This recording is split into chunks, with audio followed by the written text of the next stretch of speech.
Right. Well, hello everyone. Welcome to the Living on the B-Side podcast.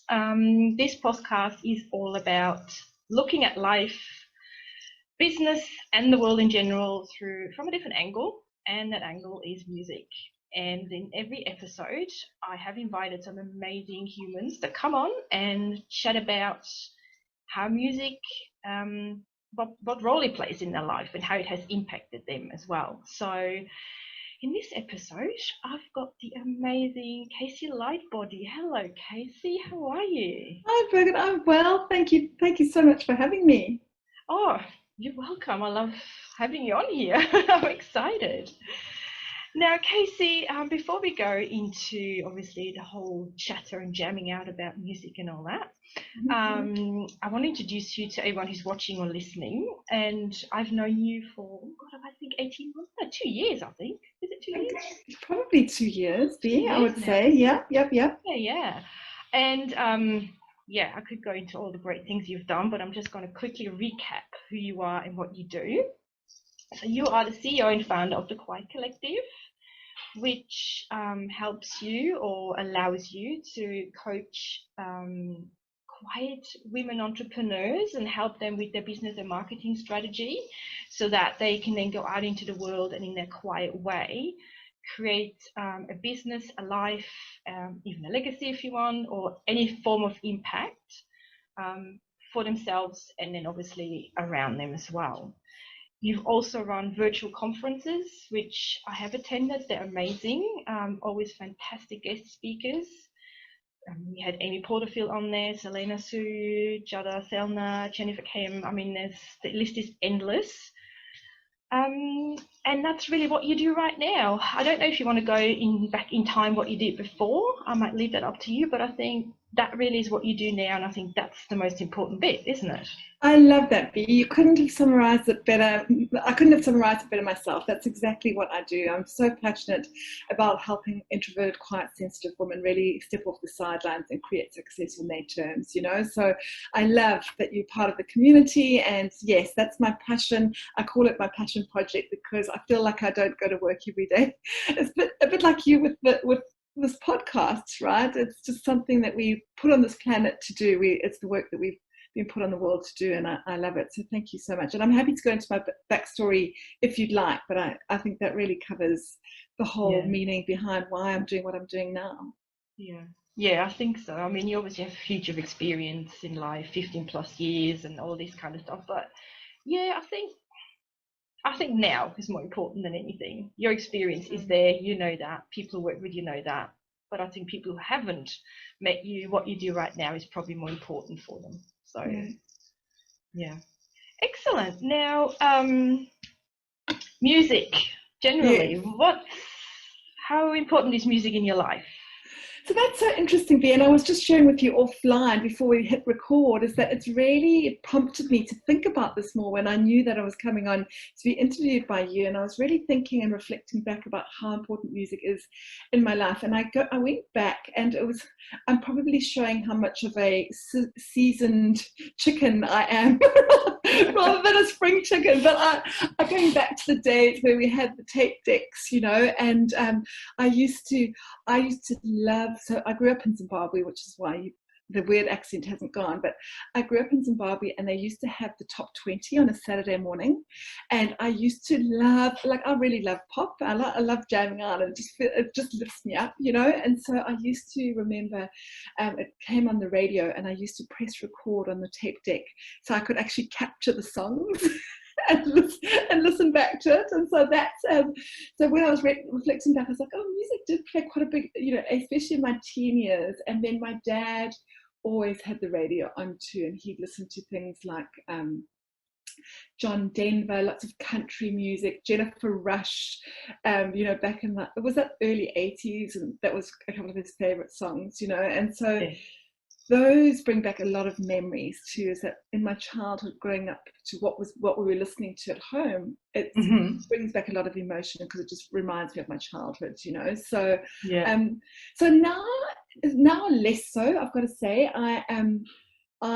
I listen to music, so I'm an introvert and I am highly sensitive at that too, which is, and this is could be an interesting angle be to discuss, because I find that I'm stimulated by anything. So whether it's light, whether it's sound, whether it's people, I get really stimulated quite easily.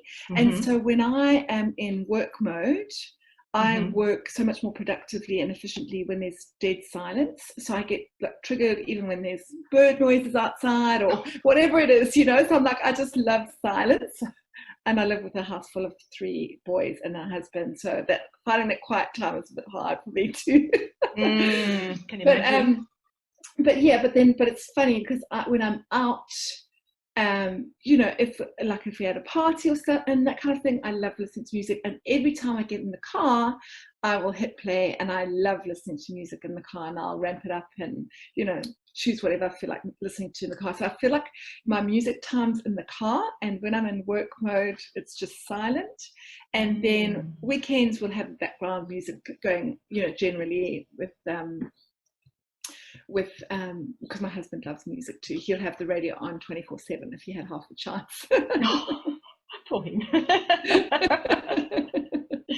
Yes, you made a good point there with the introvert angle, and I know the Quiet Collective is basically all introverts, different varied kind of levels of introverts, and Correct. some can do with lots of music, others like yourself probably they don't like too much. So that's interesting. So if you go so obviously you choose when to listen to music. So if you go to a concert, that's all right. But then would you have to recoup after a concert or like a big loud party? Would you have to take certain time off? Absolutely. So I talk about this especially from an introvert perspective. When I am stimulated, so it's a chemical reactions in your brain, how introverts are kind of wired, if you like. So when we are exposed to different stimulations, the dopamine in our we're very sensitive to dopamine, so we get highly stimulated by those kind of environments. And so that's what I've really recognized about myself. And so if I am in a hyper stimulating environment, I will always take time to recharge afterwards, but I also take time to pre-charge before something like that, you know. So if I'm going to an event or a party like that, I'll always take that time to pre-charge and recharge. So whether it's music related or whether it's a social setting, any kind of stimulation where I'm going to know that I'm going to be in that hyper alert stage is when I'll take the time to just re-energize on my own in my little introverted corner. I love it. Yes, so, and obviously, you know, going to your business in the Quiet Collective, we've covered that, you know, you need your pre and downtime and afterwards and all that, but are there moments where you go, you know what, stop being an introvert, I really just need a bit of music now? Like when you go, because I know you do a lot of speaking at the moment, like virtual summits, is there like do you have like a song that pumps you up to go on there, or do you prefer to just kind of meditate in silence before you go on? Okay, so this is really interesting because it definitely depends on my mood too, B. So I will, again, it's all about leaning into my quiet. So I talk about the Quiet Collective being not only for quiet people, but it's about leaning into my quiet and trusting my intuition. So I'll always lean and say, okay, what do I need for myself in this moment? Do I need to pull out the essential oils and meditate and just be calm and get present for and this is generally, if it's going to be something like a one-on-one or where I've really got to go deep, that's generally when I'll just have that quiet time. If I want to get really pumped up and fired up, then I will definitely jam to some music. You know, Beyonce is my all-time favorite artist of all time. I just adore her music, from Single Ladies back in the day to so many more songs now. Her and Adele, I think, are my 2 fave artists of all time. But definitely I will pump up some Beyonce when I need to kind of really lift my mood and feel really wired up, you know. Yeah, and that kind of leads nicely into my next question about your favorite song. Who is it and why? Oh my gosh. Okay, so my favorite song is Beyonce's I Was Here.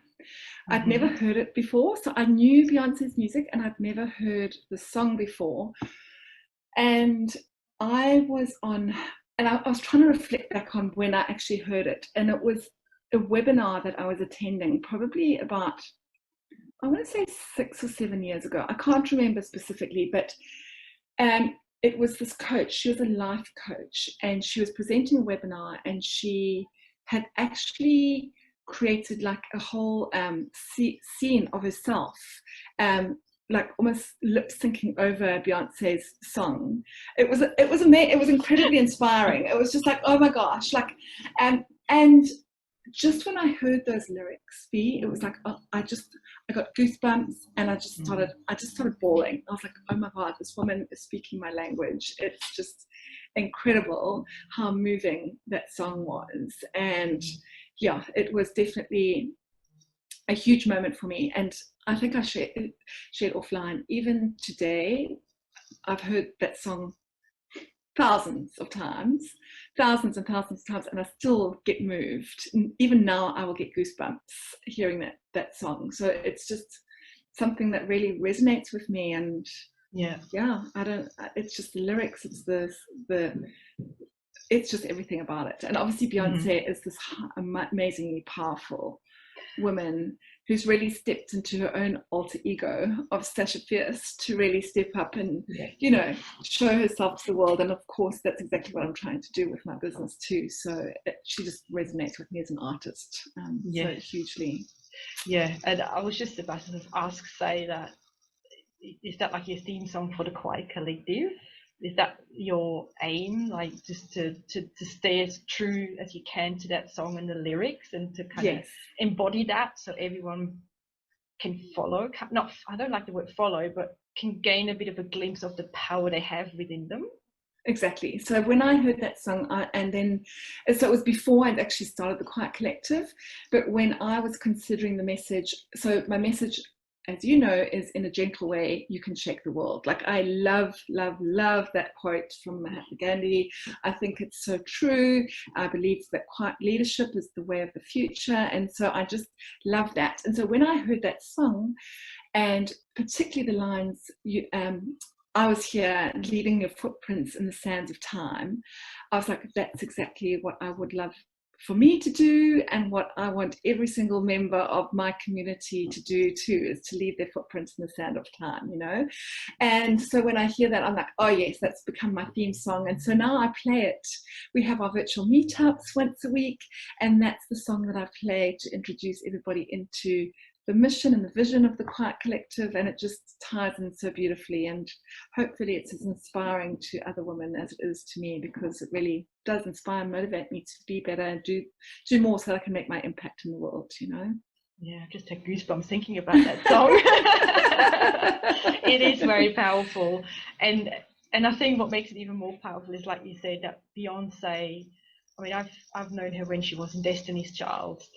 Shows my age now, but that's way back. And just seeing sort of her transformation to step into who she really is, and then her that song, just that combination, I found it's kind of mind-blowing. So I think she's amazing, and I think people probably underestimated her for a while as well. Now look where she is. Exactly.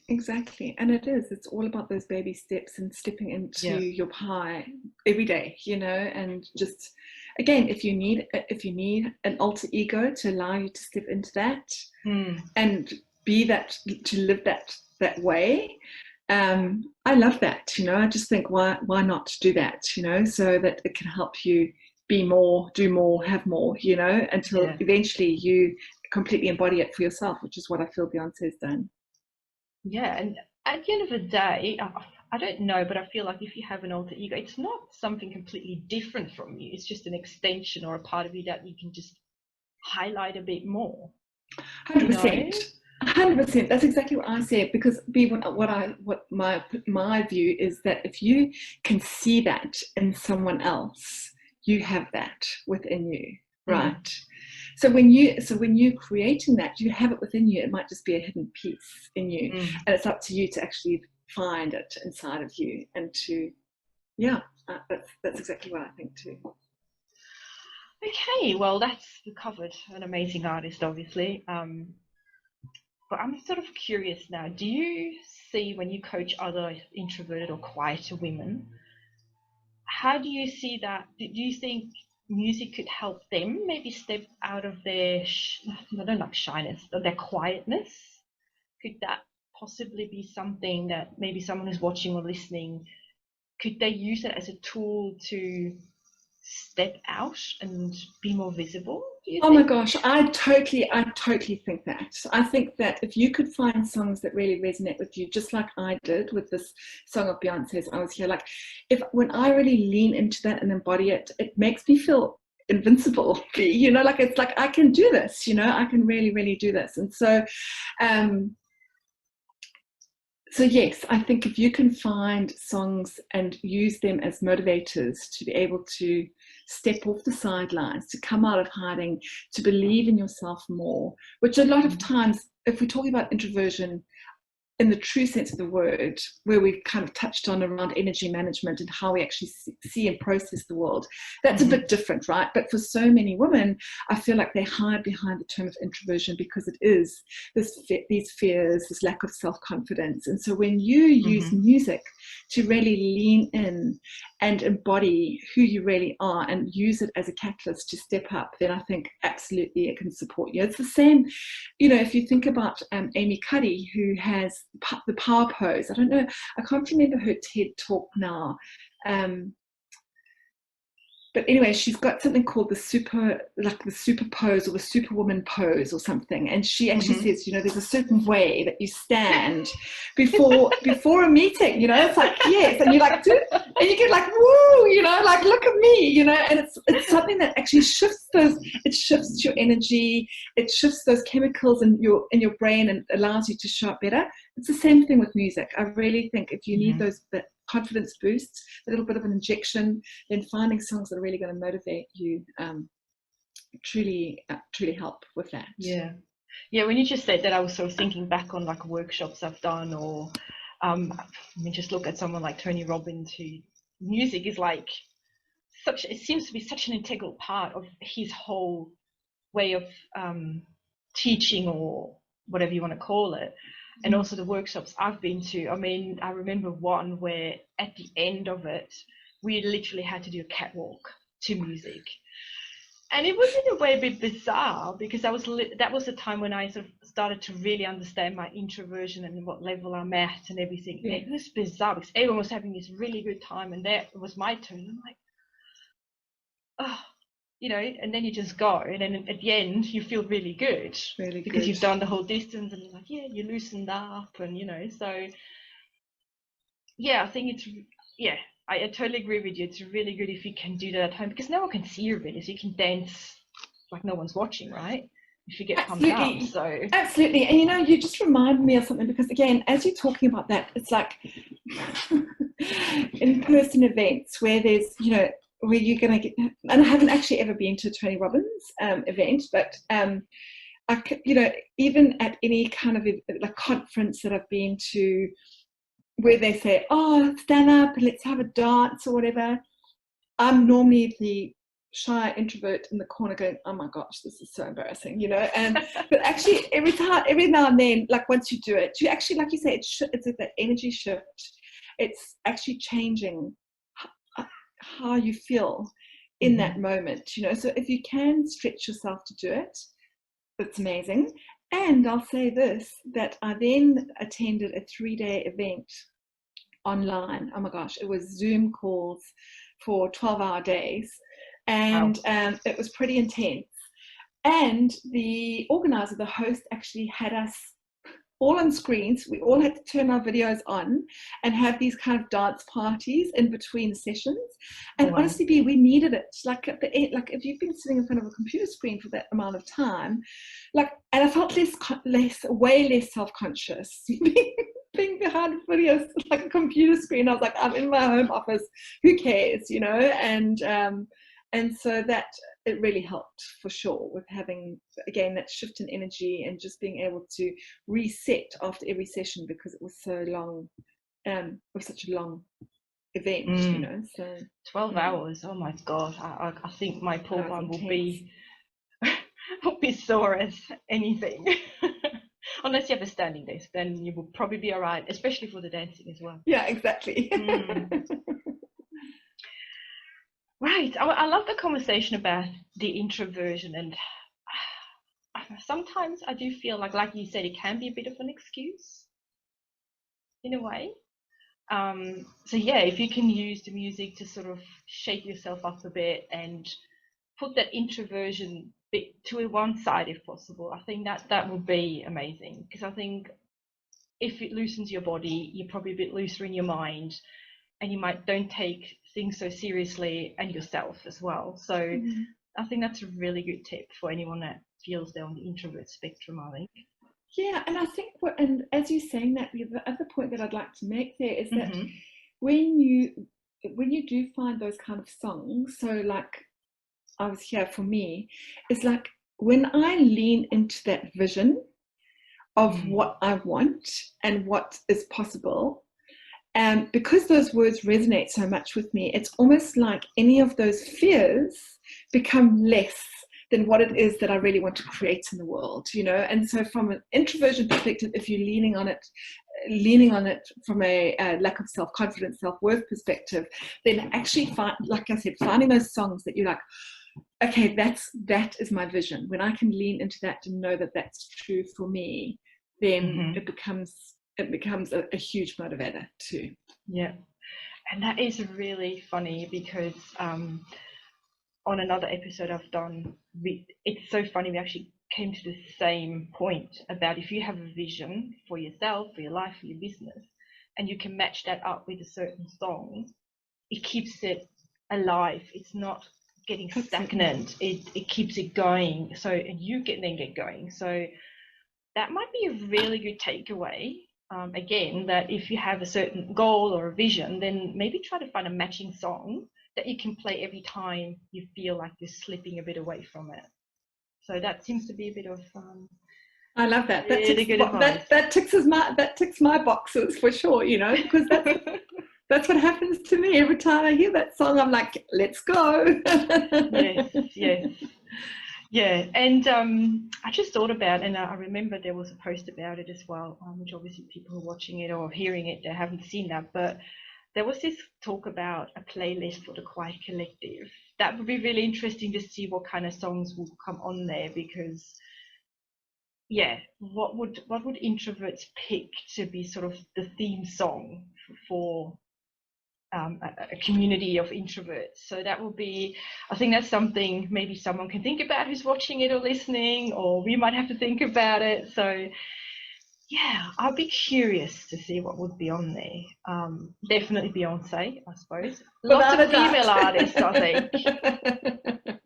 Can we come up with a male artist that might fit the bill? That'd be a good question. That would be a great question. Exactly. Yeah. That'd be really interesting. We'd have to put it out to the community, right? We do. I don't know why, but Phil Collins came to mind. Oh, I don't know why. Interesting. And In the Air Tonight, that song. Oh. Because it starts off so gentle and quiet, and then next thing this big drum solo comes in, and I'm thinking introverts can be a bit like that, all quiet and not really visible, but as soon as they hit the sweet spot, boom. Oh, I like that. I like that. I love it. There you go. First song. First song, Phil Collins, In the Air Tonight. I'm going to take note of that. Thank you. All right. Now, yes, we sort of talked about your coaching clients, how they can use music, how you use music in your day-to-day. Obviously, you meditate. Do you actually meditate with or without music? That's an interesting question. Oh, yes, B. So actually, I meditate with music. Okay. So, yes, that is very interesting. As you said that, I was like, wow, I will always choose a track that has background music in it for me. And actually, I will even listen to just music to meditate too. So I'll pick, so if I'm not doing a guided meditation with background music, I'll pick music to listen to, just to meditate to. Yeah. Interesting. Could you meditate without music?